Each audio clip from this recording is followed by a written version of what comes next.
vous connaissez Halloween. Et même si vous n'avez pas vu le film, vous en avez forcément déjà entendu parler. Ce film de John Carpenter sorti en 1978 est ancré dans la culture populaire. Il raconte l'histoire de Laurie Strode, une étudiante essayant d'échapper au monstrueux croque-mitaine, j'ai nommé Michael Myers.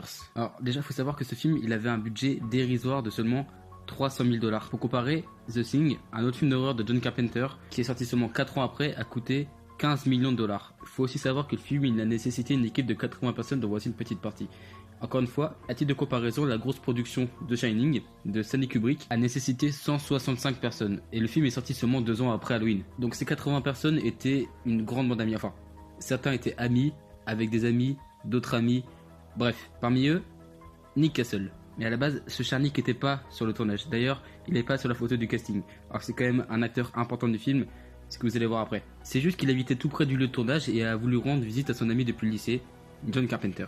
Nick lui a donc demandé s'il pouvait, je cite, traîner dans les parages. Alors, il faut savoir qu'à ce moment-là, le tournage, du coup, il a déjà débuté, mais ils sont toujours à la recherche d'une silhouette. Enfin, c'est comme ça que Michael Myers est appelé sur le script. Il est plus appelé comme ça que par son prénom. Maintenant, remettez les deux éléments que je viens de dire dans vos têtes et vous obtenez ce qui s'est passé dans celle de Carpenter.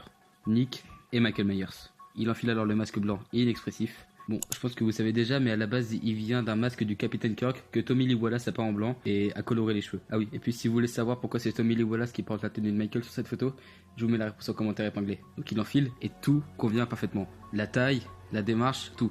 Donc il tourne, Nick est sous le masque du tueur, et John lui donne de simples indications pendant qu'il tourne, genre marche vers moi ou tourne légèrement la tête à droite. Nick ne le sait pas encore, mais sa figure sera iconique.